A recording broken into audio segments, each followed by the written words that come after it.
Michael Jackson is proudly brought to you by UniqueSpeakerBureau.com, South Africa's preferred professional speaker bureau.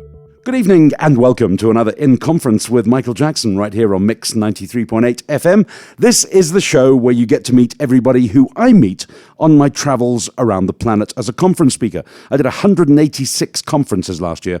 I've got a lot of guests as a result that I'm going to bring you over the course of the next few months.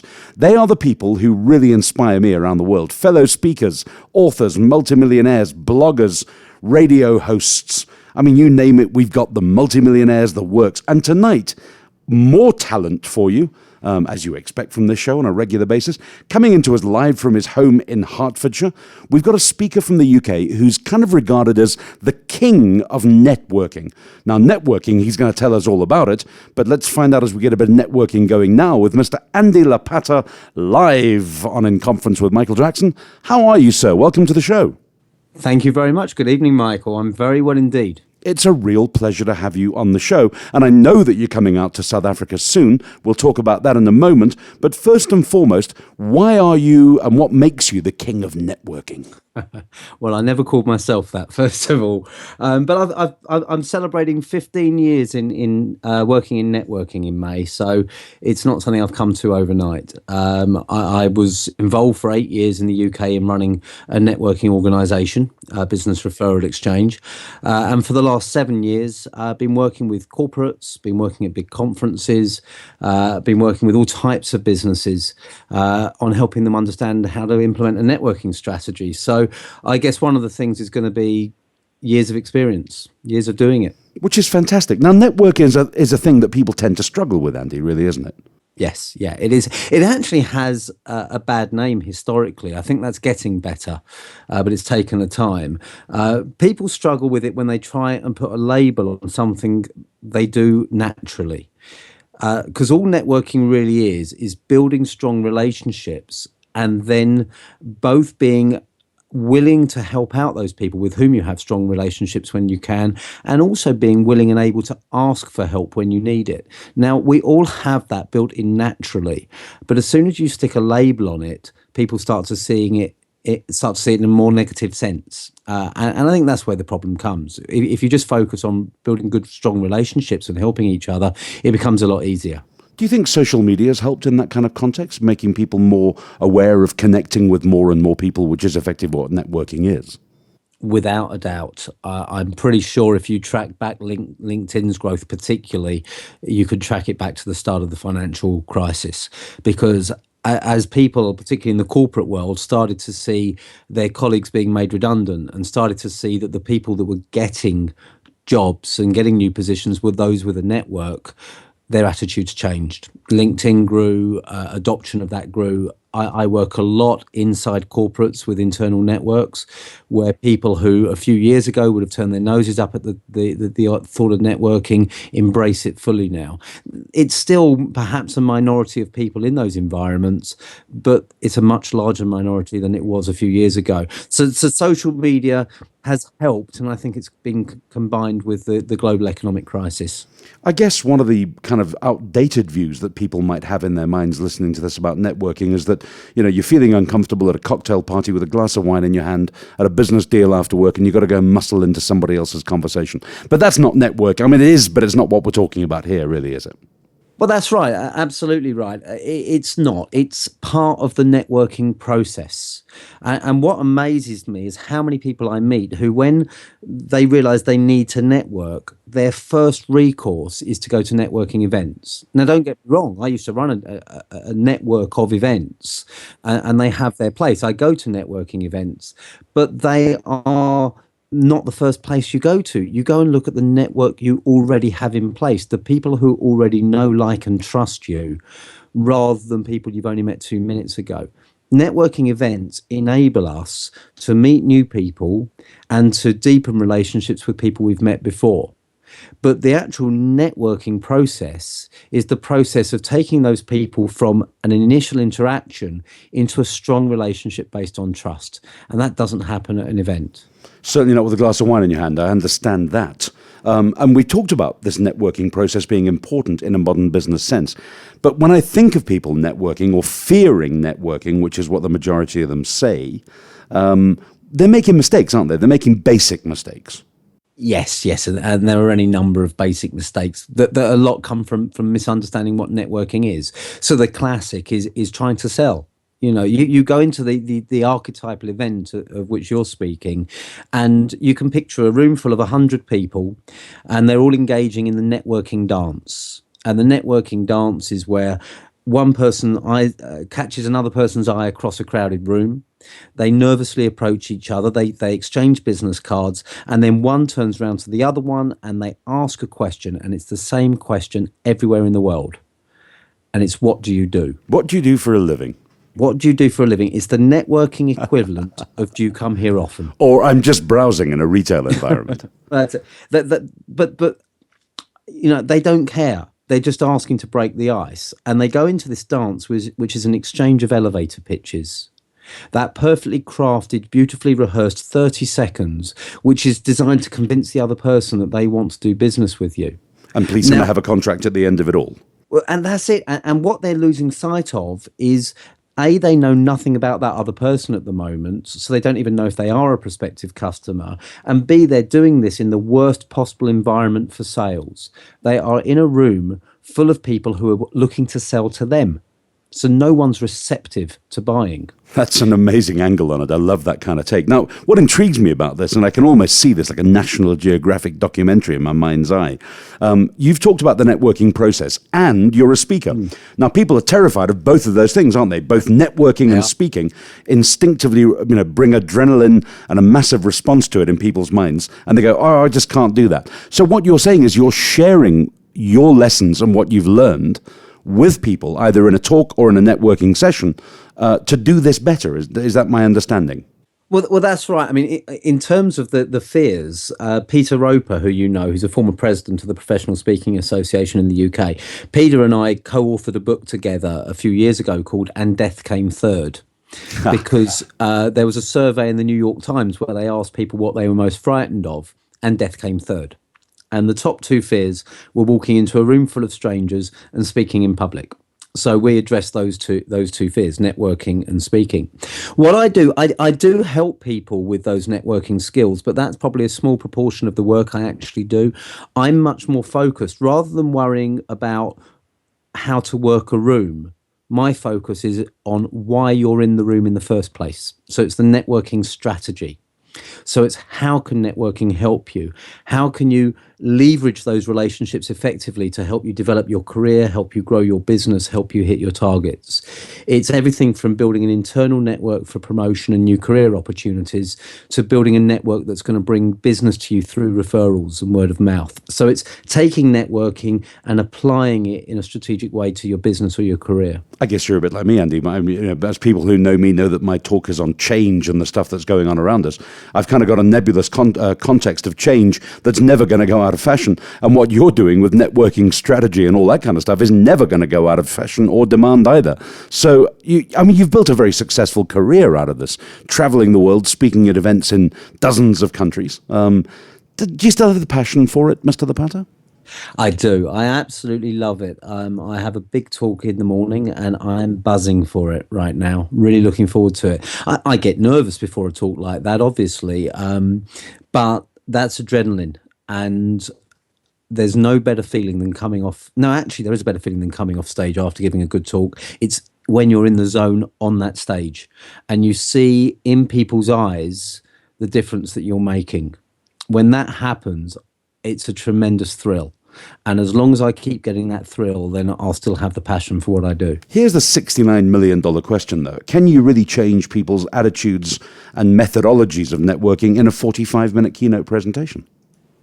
You can. I wouldn't fool myself and think that you can change most people's. And most of my work is involved in following up those 45-minute presentations into mentoring programs where I help them apply what we've talked about. So for the vast majority of people, the old theories apply about the ability to learn and the learning curve and how long things stay with you. But there are people, that I know that have come up to me and I have seen a sea change because something's clicked. The penny Something's dropped. resonated with them. The pen is dropped and they've completely changed their approach and their attitude. Unfortunately, you're not going to get that with the majority of audiences when they sit through a series of 45-minute presentations. What you want to do is capture their interest and convince them that there is a different way and that they need to think about it and apply it and find out more. I know that you're no stranger to South African shores, and in fact, you spent 3 months here kind of working in the film industry or on the sides of it, kind of an extended film working career vacation thing some time back. But you're coming out, aren't you? You're going to be here at the end of February. And I am looking forward to it so much. I spent 3 months in Johannesburg and Cape Town back in '96. I absolutely fell in love with the country. I haven't been able to get back since. And ever since I've started speaking internationally, one of my biggest aims has been to get back to South Africa and visit again. Now, I know that you're going to be speaking at Unique Speaker Bureau's massive showcase. I believe there's over 1,000 people registered for it so far. And that's going to be held at the Sandton Convention Centre on the morning of the 25th of February. And people who've been listening to my show regularly, because we've talked about it quite a bit, will know that they can still get seats if they go and register at www.uniquespeakerbureau.com. And it's free, but you're going to be one of these 40 world's best speakers coming in. You've got 5 minutes on that day. Yes. I mean, it's a long way to travel for 5 minutes. They're going to be 5 powerful, impactful minutes, I guess. They are. And I think, I'm actually going to have to spend longer on planning this talk than I would a 45-minute or 90-minute talk in some ways. Really got to focus on how I make an impact. And, I talked about getting people to think and realize they need to explore this further in a 45-minute talk. Well, in 5 minutes, it's got to be very punchy. It's got to be very much to the point. And I think I'm going to focus on one key area that I think that people miss and they get wrong with networking and hopefully use that to really get people thinking they need to hear more. Well, don't give it away now on the show, whatever you do, because I want everyone to come down to that Unique Speaker Bureau showcase, because I'm speaking at it as well as you, and I'm still working on my 5-minute stuff as well, I've got to tell you, and it's going to be an awful lot of fun. I mean, this is for meeting planners, conference organizers, anybody who books professional speakers. This USB gig is going to bring in 40 of the world's best speakers.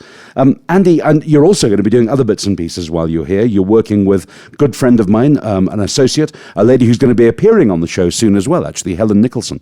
What are you doing with Helen in South Africa? Yes, I am. Helen's got a launch on Monday the 24th at the Wanderers Country Club, and she's very kindly invited me to come and be the guest speaker at the launch, and I'll be talking about referral strategies. Oh, terrific, because she's just launched a new book, also on networking, I believe. Yes, The Connected Leader, I think it is, and I'm looking forward to seeing that as well. Wow, it's going to be fantastic. So let's go back to your stuff again then in terms of where we are. How can you manage ever-increasing networks? That was the question somebody wanted me to ask you. How do you manage ever-increasing networks? We've got more friends than ever before. We've got more social media stuff going on. I've got LinkedIn, I've got Facebook, I've got Twitter. Should I be trying to work them all, or should I just be focusing on bits and pieces, Andy? It's a very good question, and now I'm trying to steer very carefully away from my 5 minutes on the 25th. Okay. Because you've got a sense of where I might be going with that. Well, let's go a different way. I mean, our time is scarce, isn't it? Our time is scarce, and we do have much larger networks than we ever had before because social media is enabling us. And I think there's a couple of key things that you can look at here. The first thing is using social media to enable us. So we can use social media to stay in sight, in mind. So, for example, Michael, you and I have probably met 3 or 4 times now.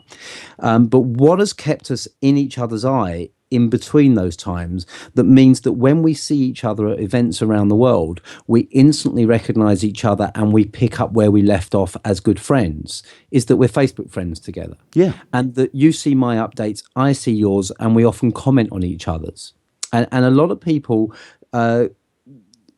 treat Facebook as a time waster, as people seeking attention, as a number of negative things. But actually, the simple act of liking someone's Facebook post brings you into their mind. Insight in mind. So I think that that's one thing. Retweeting someone on Twitter or replying to them or commenting on something they've said.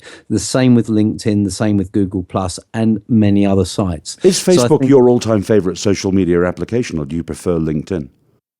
It depends what I use them for. I will use Facebook more because it gives me a little bit of a brain break when I'm really in the midst of something and I need to break away from it. And it keeps me, it's the friendship, it's the relationship base. So I think I prefer it on that basis, but I'll make more money out of LinkedIn, put it bluntly, because Wow. I can look for referrals.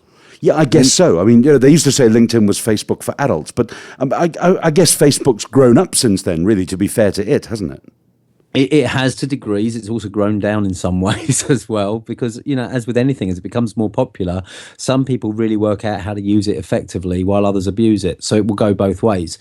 The difference between the two is that LinkedIn is much more functional for business. I can find referrals to companies that I want to get into. I can research a market and find out which companies I want to meet and who I know who can introduce me to someone there.